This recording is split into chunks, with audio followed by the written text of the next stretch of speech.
नमस्ते। मैं नरेंद्र दुबे सागर मध्य प्रदेश से पटवारी पेपर सीरीज में आज 12 दिसंबर 2012 का शिफ्ट फर्स्ट का पेपर आप लोगों के सामने है, जिसका पहला पार्ट ऑलरेडी डाउनलोड कर दिया गया है, अपलोड कर दिया गया है, सॉरी। और उसकी लिंक भी आपको डिस्क्रिप्शन में मिल जाएगी। तो ये सेकंड पार्ट है, रूरल इकोनॉमी एंड पंचायती राज। और कुछ दोस्तों का या कुछ व्यूअर्स का कहना है कि पंचायती राज और रूरल इकोनॉमी का अलग से कुछ वीडियोस मिले, कुछ उसका मटेरियल मिले, तो बहुत जल्द उसके लिए एक अलग से प्लेलिस्ट बना दी जाएगी जो केवल पंचायती राज व्यवस्था पर आधारित होंगे क्वेश्चन। और ज़रूर इसको देखें। CPCT paper series already uploaded है, तो please watch it. And start करते हैं हम ज़्यादा बात ना करते हुए। पहला क्वेश्चन है हमारा, प्रोफेसर एम एस स्वामीनाथन की अध्यक्षता में खालिस्तान ने अक्टूबर 2006 में अपनी अंतिम रिपोर्ट पेश की थी। तो ये था नेशनल कमीशन ऑन फार्मर्स, किसानों पर राष्ट्रीय आयोग। अगला प्रश्न, मध्य प्रदेश शासन द्वारा शुरू की गई पंच परमेश्वर योजना का उद्देश्य क्या है? तो इसका उद्देश्य है ग्राम पंचायतों का सशक्तिकरण। अगला प्रश्न है, form to fork Madhya Pradesh की किस नीति का दृष्टिकोण है? तो ये है राज्य जैविक खेती का दृष्टिकोण। मध्य प्रदेश में निम्नलिखित में से क्या कुटीर उद्योगों के अंतर्गत नहीं आता?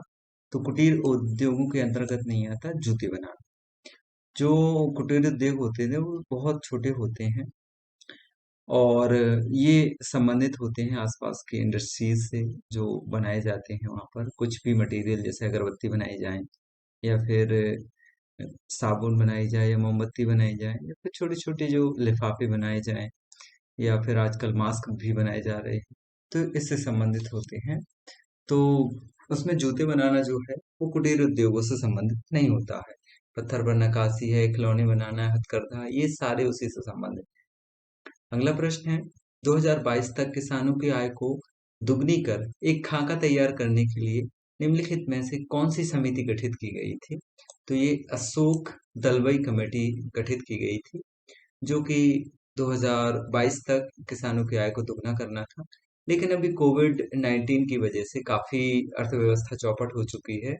2 बार हम लोग लॉकडाउन को झेल चुके हैं और अभी भी कंडीशन ठीक नहीं है। तो इस संक्रमणकालीन समय में थोड़ा सा हमें संभल के चलने की जरूरत है। कृषि क्षेत्र में समस्याओं का प्रत्यक्ष समाधान प्रदान करने के लिए केंद्र सरकार ने किस ऑनलाइन सुविधा की शुरुआत की है? तो ये है ई कृषि संवाद योजना का शुभारंभ किया गया है। कृषि मूल्य आयोग और भारतीय खाद्य निगम खालिस्तान में गठित किए गए थे, तो ये किए गए थे 1965 में। कृषि मूल्य आयोग और भारतीय खाद्य निगम खालिस्तान में गठित किए गए थे, तो ये 1965 में गठित किए गए थे, इनको याद रखना। अगला प्रश्न है, मध्य प्रदेश ट्रैक्टर द्वारा खेती प्रभारों की वसूली अधिनियम को खालिस्तान में राज्यपाल की सहमति मिली, तो ये मिली थी 1953 में, 1973, सॉरी, 1973 में।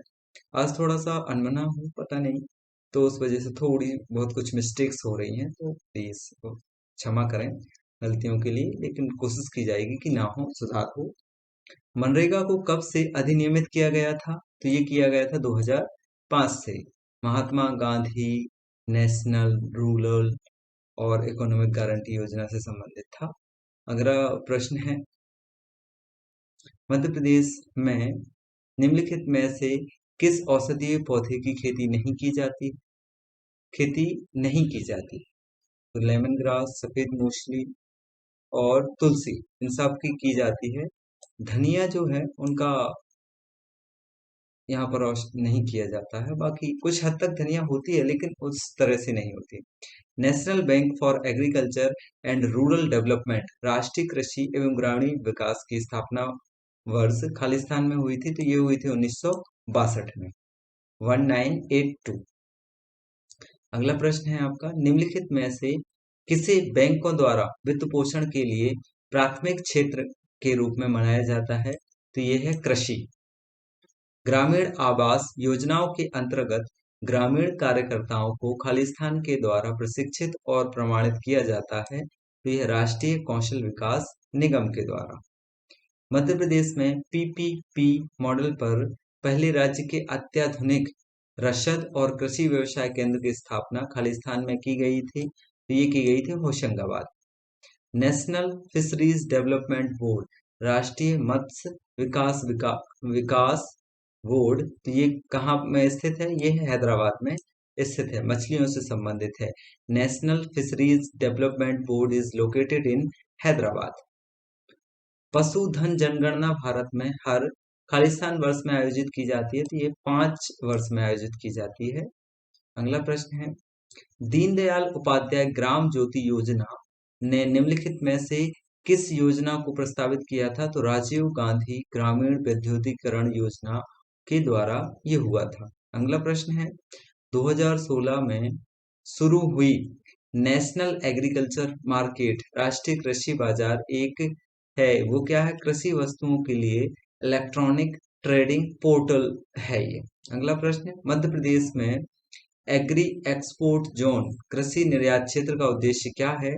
तो किसी विशिष्ट उत्पाद के निर्यात में बढ़ोतरी करना। निम्नलिखित में से कौन सा Madhya Pradesh state agro industry development corporation limited Madhya Pradesh का एक कार्य नहीं है? तो कृषि प्रौद्योगिकी में शोध, ये इसका कार्य नहीं है। अगला पोर्शन हमारा कंप्यूटर नॉलेज से संबंधित है। तो पहला प्रश्न है, एमएस एक्सेल में कॉलमों को ए से लेकर जेड कॉलम पहुंचने तक नंबर्ड किया जाता है। जेड कॉलम के बाद सीरीज शुरू होती है ए और ए बी से। अगला प्रश्न है, एक वेबसाइट खालिस्तान कुकी होती है, अस्थायी कुकीज ट्रांजिएंट होती है। ईमेल का पूर्ण रूप क्या है? तो ये है इलेक्ट्रॉनिक मेल। खालिस्तान का मुख्य उद्देश्य आपके कंप्यूटर में इंटरनेट के माध्यम से अनधिकृत एक्सेस की रोकथाम करना होता है, तो ये होता है फायरवॉल का। निम्न में से क्या एक कंप्यूटर क्लासिफिकेशन वर्गीकरण है? तो ये है आपका सुपर कंप्यूटर। एमएस एक्सेल में सेव फाइल का एक्सटेंशन क्या है? .xls। एमएस वर्ड 2007 में हम कैरेक्टर्स को निम्नलिखित मैनर डायमंड में किस प्रकार सेट कर सकते हैं? तो ये कर सकते हैं हम should try set the font as strikethrough. ठीक है, स्ट्राइक थ्रो के रूप में फॉन्ट को हम सेट कर सकते हैं। अगला प्रश्न है, प्राप्त मेल को किसी दूसरे व्यक्ति को भेजने के लिए आपको उसी मेल को खालिस्तान करना पड़ता है, उसको क्या करना पड़ता है? फॉरवर्ड करना पड़ता है। 1 मेगाबाइट के बराबर कितने बाइट होते हैं? तो ये होते हैं 2 की घात 20 बाइट। किस प्रकार एमएस एक्सेल में सेल के निर्धारित सेट में नंबरों की गणना की जाती है और को जानने के लिए किस व्यंजक एक्सप्रेशन का इस्तेमाल किया जाता है? तो यह फॉर्मूला का। एमएस वर्ड 2000 डॉक्यूमेंट 2007 में निम्न में से कौन सी शॉर्टकट की डॉक्यूमेंट में से किसी भाग को कॉपी करने के लिए प्रयुक्त होती है? तो कंट्रोल सी के द्वारा कॉपी किया जाता है। एमएस वर्ड में किसी ऑपरेशन को अंडू करने के लिए कंट्रोल जेड का उपयोग किया जाता है। एक वर्ड प्रोसेसर का सर्वश्रेष्ठ रूप से उपयोग निम्न में के लिए किया जाता है, तो ये है स्टोरी टाइप करने के लिए। एक कंप्यूटर में मात्र एक ही प्रोसेसर होता है जिसे निम्न नाम से जाना जाता है, तो यूनी प्रोसेसर के नाम से इसे जाना जाता है। अगला प्रश्न है, एक स्टैंडर्ड कीबोर्ड में कितनी कंट्रोल की उपलब्ध होती हैं? इसमें 2 कंट्रोल की उपलब्ध होती हैं। निम्नलिखित में से किस कुंजी का इस्तेमाल एक वर्ड या लाइन को डिलीट करने के लिए किया जाता है? तो बैक स्पेस का किया जाता है। एक कंप्यूटर के 4 प्रमुख कार्यों का निम्न में से कौन सा क्रम है? तो ये है इनपुट, प्रोसेस, आउटपुट, स्टोरेज, ये इसका क्रम रहेगा। अगला प्रश्न है, txt एक्सटेंशन सामान्य रूप से किस प्रकार की फाइल को संदर्भित करता है? तो टेक्स्ट फाइल को संदर्भित करता है। ये ज्यादातर नोटपैड की जो फाइल होती है उसका .txt होता है। अगला प्रश्न, निम्न में से कौन सी एक इनपुट डिवाइस नहीं है? तो OCR, optical character reader, keyboard and MICR, ये सारी आपकी इनपुट डिवाइस है। मॉनिटर जो है वो आउटपुट डिवाइस है। अगला प्रश्न है, इंटरनेट एक है, तो इंटरनेट नेटवर्क्स का नेटवर्क है। तो आज के लिए धन्यवाद, सभी लोग जरूर देखें।